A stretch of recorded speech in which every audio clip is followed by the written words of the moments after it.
Hi, I'm Dr. Thais Aliabadi. For over 25 years, as an OBGYN, I've helped countless women navigate the challenges of PCOS.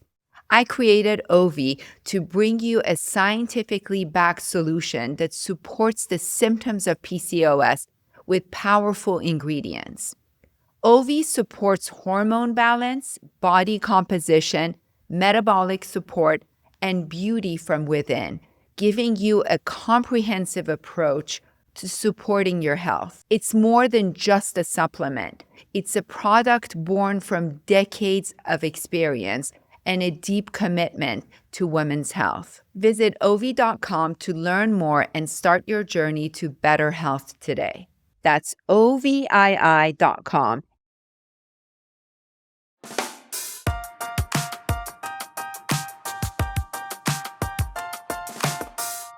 Hello, listeners. Mary Alice here. This next episode is dear to my heart because it's a conversation with Rhea Seehorn, who you may know as the Emmy Award-nominated actress for her role as Kim Wexler in Better Call Saul. But to me, Rhea is my good friend and the stepmom to my two boys the last 12 years. Rhea and I discussed our pathway to what we consider to be a successful blended family. It hasn't always been easy, as most of you know from your personal experience of co-parenting after a divorce. But we hope that hearing our journey may inspire and help others navigate this difficult time. This episode is a bit of a follow-up to our talk with the wonderful parenting coach and author, Betsy Braun Brown. So if you haven't listened to that one yet, it's a terrific companion to this episode with Rhea here. I hope this conversation is helpful to anyone navigating divorce and the blended family life.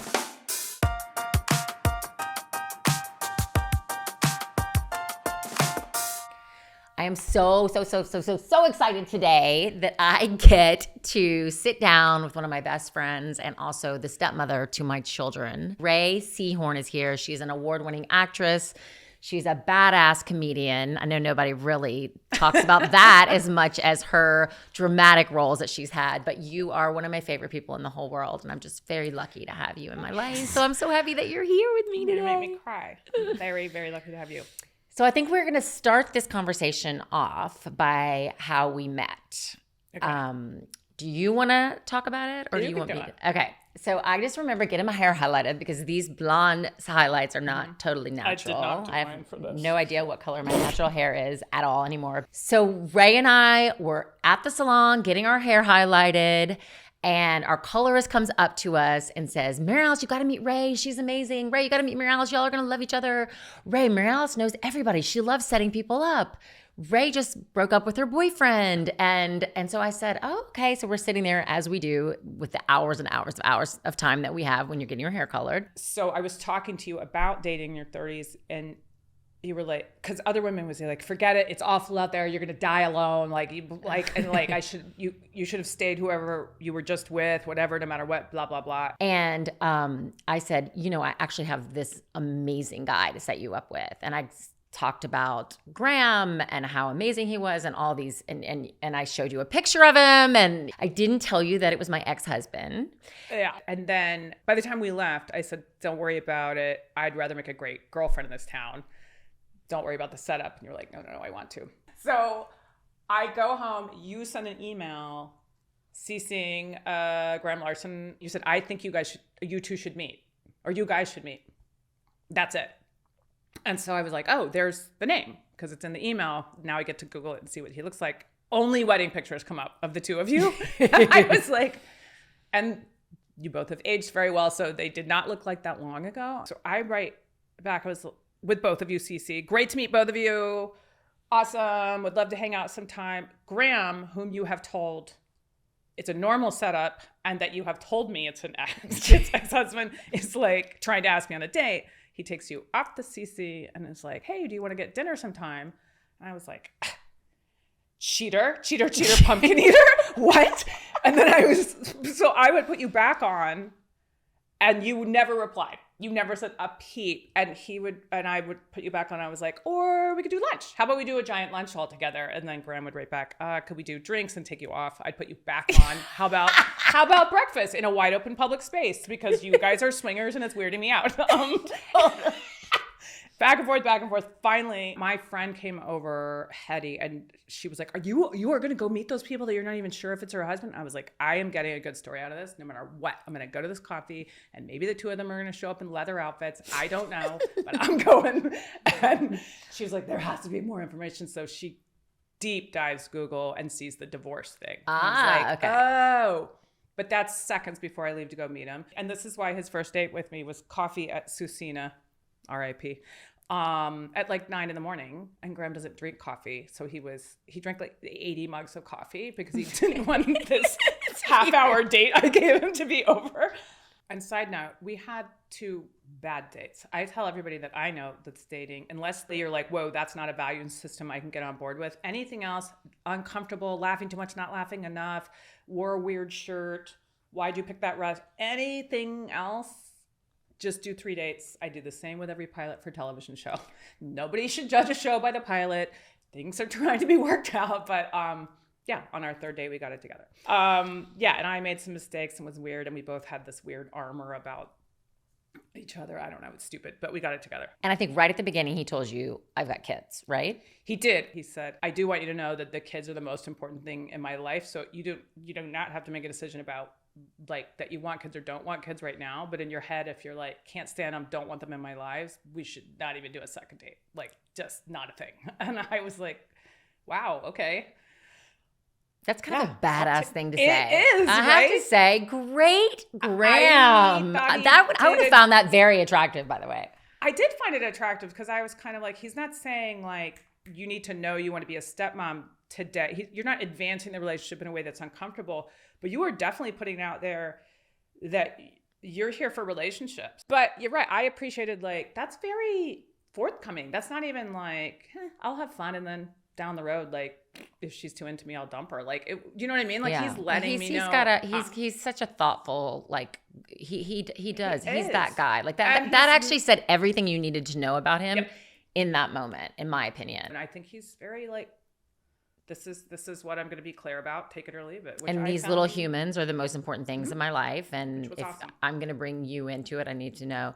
Yeah. My advice to all women, and I still give this because I did have a wonderful husband the first time, and then I'm now married to the most incredible man. I literally decided, okay, who do I have a crush on? Well, let me find out somebody that knows those people, and I'm going to be set up with each of those people. I'm not saying you have to go this far, but I had a fake party in order to invite my current husband over who hadn't seen some college. I think it's just a matter of, you can't wait for life to happen to you. And I think that happens in every aspect of our life, but also in dating. Oh, I agree. Still, the best odds for longest lasting healthy relationships still come from third party introductions, even if it is someone who doesn't know you and is a stranger. So if you are wanting to have a partner, then you need to tell people that you'd like to be set up, and you need to let people know that you are open to that, which for me, I wrongfully thought it was the opposite of feminism. I was like, I am not ever going to tell somebody, because I thought it was what I was saying is I need a man.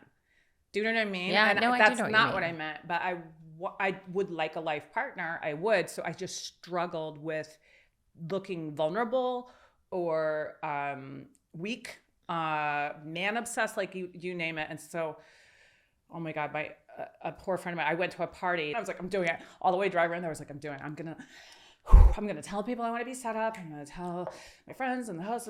And it came out like a spaz. Like there's no chance they should have set me up, because it was, when you're like holding it in and then it comes out. It's way too abrupt. They were like, hey, how have you been? I was like, I want to be set up. I'd like to be set up. They're like, oh, wow. Okay. Do you want a glass of wine? Because this really needs to come down a couple notches. I was like, crap, that didn't go well. So the hair salon was the second time. And that's when she was like, you need to meet Mary Alice. And I look over and you have like foils everywhere. And as we do. And that was it. That was the beginning of our blended family. You and I talk about this a lot, but I think it's important to bring this up because it doesn't get talked about enough. When you met Graham, you had been working a lot, you had this full career. Had you made the decision that you didn't want to be a biological mother, or had you, give me your journey with all of that? Having children, and I want to say because we are very close and have had this conversation, and I knew we were going to have this conversation publicly, I'm comfortable with it. But the amount of people that I don't know, especially women, who have assaulted me with this question and been judgmental, including you should quit your job. And this was season 3 of Better Call Saul. You should quit your job. You're going to wake up one day and realize you made a giant mistake by not having a biological baby. Oh my God. I was like, interesting. So I never had the urge. I never had any kind of motivation to biologically have a baby. I didn't think, no way, I don't ever want to do it. I just had no impetus to make it happen, go after it, think about it. No thought about biological clock of like, here's the window. But my whole life I have had a very big North Star towards helping kids. You were a big sister. You were big sister with big brothers forever. Big sisters for like 11 years. Prior to that, mentorship programs, youth at risk. Very close with my nieces, and when people are like, well, the clock's ticking, I was like, well, maybe I'll adapt. I have strong feelings about there's so many different ways to exercise maternal love in this world, and they are not all about adding to our population. Thankfully you did, because now they're 2 more North Stars for me, and bright spots in my life. But I just always felt like I get judged, have been judged for thinking, I think I'd like to help mother the kids that are here. I got judged for that a lot, and in really ugly ways. That's incredible to me, because I always... Even women like of my age in that are educated and you would think would not say things like that. But I do, because what's so interesting is that I was somebody that always wanted to have children. And I am, I have 3 stepchildren now who are amazing. And I have, our 2. And I have one sister that has 6, one sister that has 4, one sister that has 3, one brother that has, I'm definitely the underachiever in the population grower in my family. But I always, that was something that was just deep inside of me, to the point, I think that Graham and I got married knowing that we had some real issues in our relationship, because we both wanted children so badly. Interesting. And it was that time biologically for me. So it was, and we kind of joked about it even while we were married. It was sort of like, well, I guess we're going to be the baby mama or the baby daddy. That was so important to me. So but I do think you're one of several of my friends that, have not had biological children. And like you said, there's so many ways to be a parent. But I just can't. Or to can't, just express maternal love. Just express maternal love. All sorts of things in this world need that. We all need love in every way, shape, or form that we can. Yeah. What do you think, from your opinion, was the hardest thing about merging our 2 families? If you had to say, had you dated anybody else with children? Never. Okay, so that was the first person. And nobody else with an ex. With an ex? With an ex-wife even. Okay, all right. So, no. I will say that I'll give another funny little story. Tom and I do not fight very much, but one time we got into a knockdown, drag-out fight, and you guys had just moved in together. And I remember showing up. You had the boys. It was the week that you had the boys. And I was so upset with Tom that I got in my car and I drove over, because all I wanted to do was be with my babies, because it is hard. It is hard. That is the one thing. And you were just totally fine that the ex-wife had showed up at the door and was going to spend the night in your new house with the kids. And we put you in our bed. We had a very tiny, tiny little 2-bedroom rental, and the boys had bunk beds, and we had a larger bed. And I could tell that you were very upset. So we talked. Probably had some wine, and then you were just crying, and you were like, I just need to be with the babies. Is it okay if I stay here? And I was like, yeah. So we put you to bed in our bed with all my 2 babies. I know. Literally. But that's not normal. I know that that's not normal. But we always talk about. Yeah, but you also early on in dating would call me when if I couldn't get a dress for a red carpet event or something, and you had your Haney line, but you also have an extraordinary fashion sense and closets of beautiful clothes, but also relationships with people. And you were always like, I want you to look sexier, because I'd send you a photo of I found this, in my basement. And you're like, you're not wearing that. You're definitely not wearing that. And people are like, she wants you to look sexy. And I was like, yeah. And it isn't that weird to me until other people make it weird. Yeah. I think it's just because we're such good friends. I mean, I think that that's kind of the biggest part of it. We're also not competitive with other women. We're not like that. I feel envy sometimes. I feel jealousy sometimes. I am hard on myself about my own looks, but I don't look at other women doing well and think they're taking something from me. You and I share that. We share that. Yeah. Plus, I have body dysmorphia, the opposite, where I actually think I'm the prettiest girl in the room. You told me that story one time. It's one of my favorite stories because I feel like I spend way too much energy thinking I'm not enough in many categories, and physicality is one of them. And I've had very different body types over the span of my life. And I remember telling you that, and in the most sweetest way, you were like, yeah, I always have had this thing where like, no matter how bad I look in the mirror and I'm like, I'm a supermodel.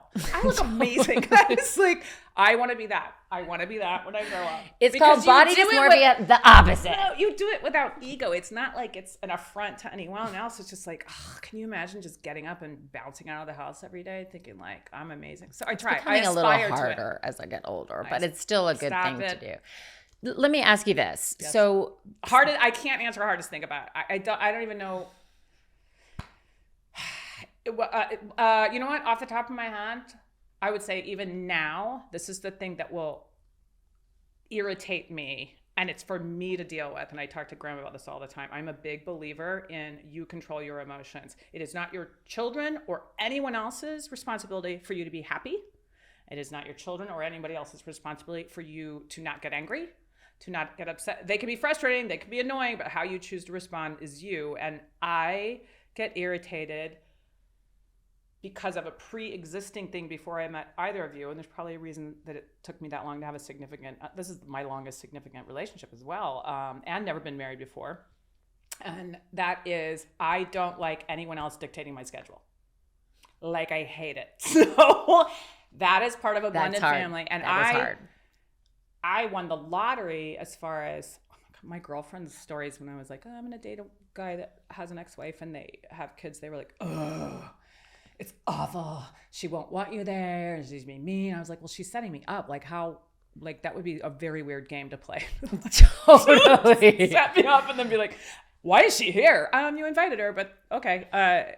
But going over the schedule and not having control over, because I do everything I can, and you know this, I'm being transparent about it, we've spoken about it. I do everything I can to schedule my life and my work to not interfere with the boys whenever I'm home from work, because I usually work out of town. So if that schedule gets changed, or if there's appointments or club things because you needed to do them, and I never get mad at you. It's just the schedule. Like it's hard. I get very like, I didn't say I had 3:00 free. Yeah. It's no, like, it's hard. It is like the scheduling of kids, and when you're working to try, and especially because you don't dictate your own schedule most of the time when you're shooting. Yeah. And because you shoot mainly out of town, it's hard because when you're here, you want to be with the boys. And I recognize that. And I would say that's probably one of the biggest challenges about being divorced and having a blended family is this, first of all, the scheduling and making sure that it's okay for the kids too, because we moved to week on, week off after we were doing three, I can't even remember what our schedule was, but the kids came to us and said, we can't do this anymore. It's too much. Every Wednesday, every other weekend. Yeah. And we're leaving our backpacks and our homework and it was just too chaotic. So I think that they dictated that it was too much. And then, then you have the thing like, oh my God, it's going to be a week without my children. And it's hard. I think that that's the hardest part. Just nobody can tell you differently, even though you can go on trips and not be sad because you know that your parents, your kids are with their other parent. It just is not having your kids all the time. And and I gotta say, even if they're not biologically yours, I've been around them since they were 4.5 and 6, and I feel the same. I've called you sometimes and said I feel so envious that they it happened to be the week they're with you, but probably not happened to. It's your relationship with them, which is very close. But I'll get very envious that something special happened, or one of them finally talked about a girl, or one of or something significant in their lives that, you know, made them break down and open up happen. Like, you get envious that you're constantly missing something. Yeah, you are. You're going to be missing something. It isn't perfect, but you do get a break too. So that is like, there is one shining light about divorce. You can show up rejuvenated for that week that you have that. For 7 days before I got it. Yeah. Exactly. Especially when they were little and they would come in and, you know, they want to snuggle. And then how does that work when you have, you know, a new parent, you know, and that's, you know, it's, there are those like small things that you don't think of, but it is, I mean, I do think that I always say, I think one of the greatest gifts in my life is Graham being such an amazing ex-husband, and you, because you're helping me raise these children. And I think you have definitely made me feel like, okay, I got to be a mom. You are a mom. And I wanted to be a mom in this life. Yeah. Yeah. You definitely are there. You are absolutely another mother to them. And then I feel, hopefully I'm the same. And I do know that my stepchildren feel the same way about me, and they are my children. Really yeah. Close to you. They're amazing. I remember when I called you one time and I sat kind of, cause the boys were like, I want to say more like somewhere around the 8-9 range. And I would introduce them to people, and I would say, these are my stepsons. And the boys came to me at some point and said, why do you have to say stepsons? And I had never thought about it, but for them, they thought I was distancing myself from them. And then I explained to them that, no, I was trying to, number one, be respectful of you. If somebody was later like, oh, I met their mom, who are you? I was like, I don't want her to think I'm wandering around saying I'm their mom, if that upsets her. So I was always hemming and hawing about like, I'm the girlfriend, stepmom, not married, but like I was freaking out. And so I called you and I was like, hey, I don't want this to be upsetting, but the boys were just wondering why I say stepmom, you know. And if somebody is drilling down like a conversation like this, like obviously I will say like, yes, I'm the stepmom. But I asked you, is it okay if I call them my sons? And you're like, I totally call my stepchildren my kids. My kids. Like, I don't differentiate. Yeah. So you said it was fine. And so it was a big gift to me. And sometimes they say stepmom, sometimes they say bonus mom, sometimes they say Ray. I'm talking to the boys. Sometimes they accidentally say mom. And just if they're calling for me to come do God knows what errand for them. Pick up. But now it's not a big deal. What tips could you give our listeners about being a working mom? Because we both are. You have to be gone for really long periods of time. And the distance is hard. And for those of you that don't know, you don't get to choose where you're shooting. There are people all the time who are like, why don't you shoot in LA? And I was like, great. What phone number am I calling? Is a 1-800 number where you just tell producers where they're shooting? But you would normally take your kids. I don't take my kids. And that part's hard. But for all of us that work, I had a therapist say to me one time that the boys seeing a woman who cares deeply about her career and gives it 100% when it is asked of her is also a beautiful gift to your kids. Yeah. That doesn't take anything away from the stay-home moms, which, by the way, I couldn't do that job. That's harder. That's something I had to realize about myself, to stop beating myself up about the fact that I can't. I have one friend who got shamed for going back before her maternity leave was up. And she was like, I am a better mom if I work for 8 hours and then go home and it's quality time with them. She was like, I was losing it. I was losing my mind at home. And that is not shaming people that stay home, but stop shaming those of us that are like, I am a better mom if I make sure that I'm the best woman and human I can be first. Yeah. 100%. I think that's great advice. Let's just stop shaming women. We're women. We're all like in this together. Nobody's going around to any dad saying like, you work out of town? Well, how does that work? It's like, no, I know. It does. And also it's insulting to Graham. People will say to Graham, like, what do you do when she's gone? Like, what if they get, like, especially when they were younger, what if they get sick? And he's like, I I buy cold medicine. Like, what are you talking about? Yeah, Like, which all men are born capable of doing. Absolutely. Just let them do it. Yeah, exactly. The world looks so different in terms of everything. Being a parent, being a mother, being, a wife, being a husband. I have 2 friends that are stay-home dads, and they both get at like grocery stores, like, somebody got stuck with babysitting duty. He's like, I'm the dad? What? Did you always, I know this, but I want the listeners to understand this. Did you always want to be an actress from the beginning of time? I loved telling stories. I'm a bit verbose, if you can't tell. Came from very funny storytelling people in my family, and would sort of regale people with my interpretations of whatever happened that day. But I was obsessed with television and movies, but I didn't know anyone in entertainment. Lived in the suburbs in Virginia, Arizona, Japan. I just thought, and I was not very commercially attractive at the time. And so it just seemed so far out of reach that I thought I'd be laughed at if I were to say, that seems like it'd be a cool thing to learn how to tell stories. But I let it go, and I painted, and I went to school for painting. But in my first year of college, so there was no acting in high school, none of it, nothing. College, I got to college first year, and you had to take an elective in your major that was not your major.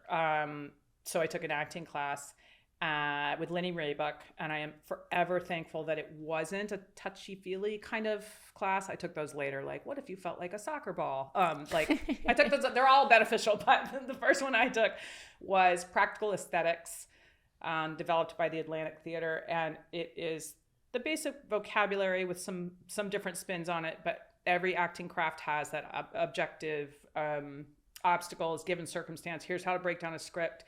And it was when somebody told me there was a reason some people can take you on a journey from A to B, and it is something you can work hard at. It's not magic fairy dust, and it's not like this thing that that I can't capture on my own. It was like, and I know a lot of people work hard and don't get jobs, and I'm extraordinarily grateful for the career I've had, but it was sitting down and doing the work and finding out, like, you can create people, like the psychology of like why we behave the way we behave and what we do. I was so hooked. And at the time, the world has changed with body inclusion, thank God. But at the time, I was 50 pounds heavier with crew cut jet black hair. And after everyone was like, she thinks she's going to make a living at painting. That's great. And then I was like, nope, actually, I'm going to make a living at acting. I'm going to be a professional actor. And they were like, great. Takes the confidence and the hard work, and you can do pretty much anything that you set your mind to, I hope. Someone asked me the other day, and they were like, what advice would you give your young self? You get that a lot in interviews. And I said, the other way around. My young self should give me advice. My young self was a badass. Walked in there like with that look and was like, yep, here I am. Do it. Bring it on, baby. Yes. If you could look back on your life right now, sort of the moment where you were like, okay, I think I can do this. It wasn't a significant thing, but I remember specifically because in DC, where I did about 11 or 12 years of theater, you can, or at least you could then, I hear it's much more expensive to live there now, but you could make a living as a theater actor. Not a great living, not a lot of discretionary income, but if you could make it there, which also took years and years and years, because I swear it's some of the best theater in the world and some of the best actors in the world. But in DC. In Washington, D.C. Woolly Mammoth Theater, Arena State. I mean, there's many, many great theaters there, but those two companies I worked with a lot, and I am a company member at Woolly Mammoth.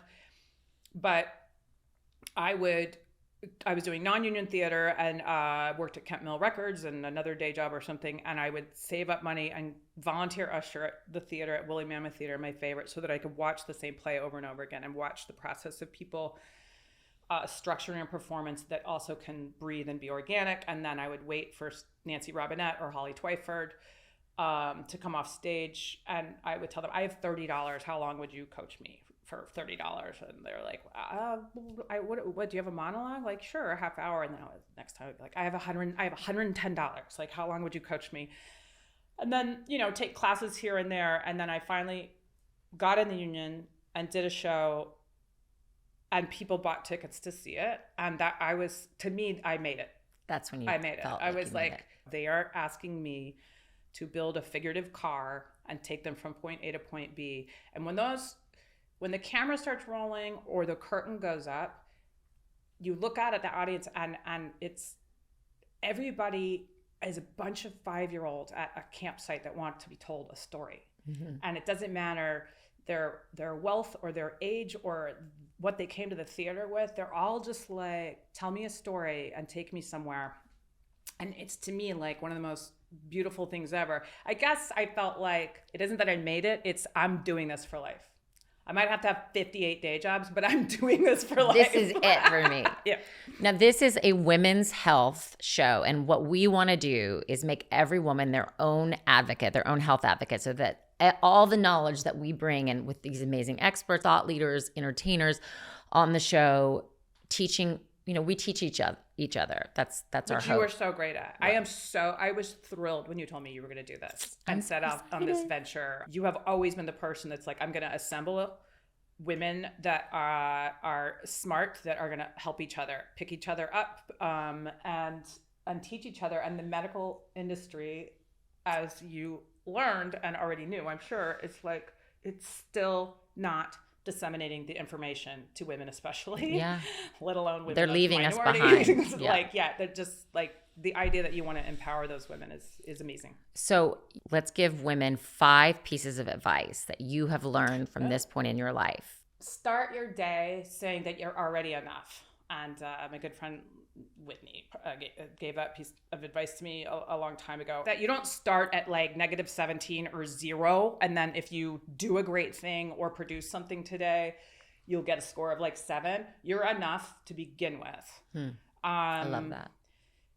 This goes in line with that, but it's slightly different. Be value added where you show up in life, wherever it is, and then own being value added. I spent so many years on sets acting like I won the lottery and didn't belong there, because I thought the alternative was being full of yourself and not listening and not learning. And it's like, no. I spent so much time trying to make asking for a bottle of water palatable to people that eventually they were like, you just need water? Can you just stop? Because I don't have 20 minutes for you to say, like, if you happen to go buy the water and you have a hand free. If you don't have a hand free, don't worry about it. And they were like, Jesus Christ. So try to be value added where you go, and then think of yourself as value added and behave as such. Third, don't compete with other women. There is not a piece of pie that we all should be fighting over.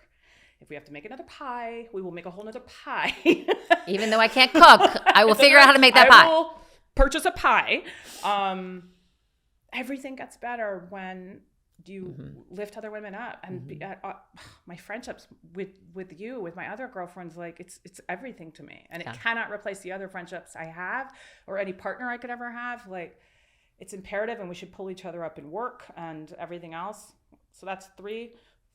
4, advocate for yourself medically and in the health system. The number of people, I had some health scares about 2 years ago, and the answer from many doctors, male and female, was it's probably hormonal, but it might be perimenopause. And I'm like, okay. Is there a period at the end of that? Like, so what are we doing now? Like, what are we, pun intended. No. Exactly. No period. Or there might not be a period at the end of that. But they were like, even if menopause is 5 years away, 10 years away, like, it just might be like, and I was like, so you want me to just leave? Because I don't think you would be saying that to a man, because this was something that would have affected my career for life. And they were just like, by the way, it's solar urticaria. It's very weird, and you can look it up. And number 5 would be, that's hard. I guess it would be something about relationships, of which I probably shouldn't give advice. I'm not sure. Of course you should. You have an amazing, long-standing relationship with both children and a man and yourself and friends. Communicate in your relationship and let people know what your boundaries are. Sometimes it's scary to do that, but it benefits both of you. It benefits both of you. Amazing. Thank you, Ray Ray. We call her Ray Ray. Thank you, Ray Ray.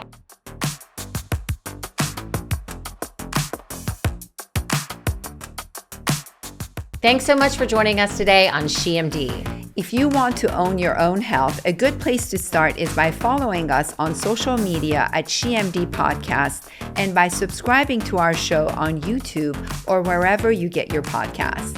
For takeaways from today's episode, visit our website, shemdpodcast.com. We'll see you next time on SheMD. This podcast is for educational and entertainment purposes only. It is not intended as a substitute for a physician's medical advice. You should regularly consult your medical provider in matters relating to your own health. Even though we share our honest beliefs on SheMD, some of the products and services we discuss may involve sponsorships or paid advertising.